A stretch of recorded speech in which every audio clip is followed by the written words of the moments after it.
ಇವತ್ತು ನನ್ನ ಅಣ್ಣ ಪಾಪಣ್ಣ ಅಂತ ಹೆಸರು, ಪಾಪು ರಮೇಶ್ ಅಂತ, ನಿರಂತರವಾಗಿ ಅವನಿಗೆ ಕಿರುಕುಳ ಕೊಟ್ಟು ಸುಳ್ಳು ಅಟ್ರಾಸಿಟಿ ಕೇಸುಗಳನ್ನ ಅವನ ಮೇಲೆ ದಾಖಲೆ ಮಾಡಿ ಅವನ್ನ ಕೊಂದೇ ಹಾಕಿಬಿಟ್ರು ಈ ಗ್ಯಾಂಗು, ಜೋಗಿಸಿನ ಗ್ಯಾಂಗ್.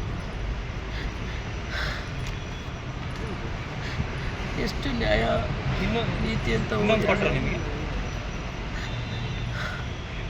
ಹೋಗಿರೋ ಪ್ರಾಣ ಕೊಡೋದಕ್ಕೆ ಶಕ್ತಿ ಇದೆಯಾ? ಒಂದು ಸಲ ನೀವು ಕೇಸುಗಳು ಮಾಡಬೇಕಾದ್ರೆ ಒಂದು ಸಲ ಎನ್ಕ್ವೈರಿ ಮಾಡಿ ನಿಜನ ಸುಳ್ಳ ಅಂತ ಮಾಡಿರಿ. ನಿಜವಾಗ್ಲೂ ಆಗಿದ್ರೆ ಮಾಡಿ. ಅಮಾಯಕರ ಬಲಿ ಎಷ್ಟು ಜನ ಬೇಕು ನಿಮಗಿನ್ನ? ಇವರಿಂದ ನಿರಂತರವಾಗಿ ಎಷ್ಟೋ ಜನ ಪ್ರಾಣ ಕಳ್ಕೊಂಡಿದ್ದಾರೆ. ಇವರಿಂದ ಎಷ್ಟೋ ಜನ ಊರಲ್ಲಿ ದಬ್ಬಾಳಿಕೆ ದೌರ್ಜನ್ಯಕ್ಕೆ ಒಳಗಾಗಿದ್ದಾರೆ. ಇದರ ಮಾಹಿತಿ ಪ್ರತಿಯೊಬ್ಬರು ಅಧಿಕಾರಿಗಳಿಗೆ ಗಮನಕ್ಕೆ ತಗೊಂಬಂದು ಲೆಟರ್ಗಳಾಕಿ, ಮನವಿ ಪತ್ರ ಹಾಕಿ, ದೂರು ಪತ್ರ ಕೊಟ್ಟು ಸಾಕಾಗಿದೆ. ಇವರು ದಬ್ಬಾಳಿಕೆ ದೌರ್ಜನ್ಯ, ಇವರು ಈ ಕೊಲೆಗಾಡಿಕರಿಗೆ ನಮ್ಮ ಮನೆ ದೀಪನೇ ಹಾರೋಯ್ತು.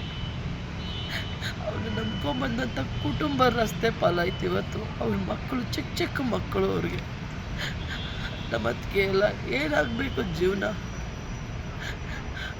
ಏನು ಅರಿಯದು ಹೆಣ್ಣುಮಕ್ಳ ಜೀವನ ಕೂಡ ಹೆಂಗೆ ಹಾಳು ಮಾಡ್ತಾರೆ. ಈ ಗ್ಯಾಂಗು ದುಡ್ಡುಗೋಸ್ಕರ ಕೇಸ್ಗಳು ಹಾಕೋದು, ಸೆಟಲ್ಮೆಂಟ್ ಮಾಡ್ಕೊಳೋದು. ಎಲ್ಲಿ ಹೋಗಿ ಬಡ್ಕೊಳೋಣ? ಈ ಸಾವು ನ್ಯಾಯ ಯಾವ ರೀತಿ ಕೊಡ್ತಾರೆ? ಮೊನ್ನೆ ನಮ್ಮ ವೈಟ್ಫೀಲ್ಡು DCP ಸಾಹೇಬರು ಬೆಳಗಿನ ಜಾವ 3:00 ವಿಸಿಟ್ ಮಾಡಿ ಎಲ್ಲ ತನಿಖೆ ಕೂಲಂಕುಷವಾಗಿ ಎಲ್ಲ ಪೊಲೀಸವ್ರನ್ನ ಅಲರ್ಟ್ ಮಾಡಿ ಕೊಟ್ಟಂಥ ಕಂಪ್ಲೇಂಟ್ನ ಆಕ್ಸೆಪ್ಟ್ ಮಾಡ್ಕೊಂಡು ಕಂಪ್ಲೇಂಟ್ FIR ಮಾಡಿಕೊಟ್ಟಿದ್ದಾರೆ. ಎಷ್ಟೇ ಈ ಥರ 100 ಕೇಸ್ ಆದ್ರೂ ಹೋಗಿರೋ ಪ್ರಾಣ ವಾಪಸ್ ಬರೋಕ್ಕಾಗುತ್ತಾ? ನಮಗಾಗಿರೋ ಅನ್ಯಾಯನ, ನಮ್ಮ ಮನೆಗೆ ಆಗಿರೋ ನಷ್ಟನ ತುಂಬಿಕೊಡೋಕ್ಕಾಗುತ್ತಾ? ಇದನ್ನು ಡೇ ಫಸ್ಟಲ್ಲೇ ಕಂಟ್ರೋಲ್ ಮಾಡಿ ಅವ್ರನ್ನೆಲ್ಲ ತೊಗೊಂಬಿಟ್ಟಿದ್ರೆ ಒಂದು ಪ್ರಾಣ ಉಳಿತಾ ಇತ್ತ ನಮ್ಮ ಮನೇಲಿ? ಎಲ್ಲಿ ಹೋಗಿ ಹೇಳ್ಕೊಡೋಣ ಸ್ವಾಮಿ?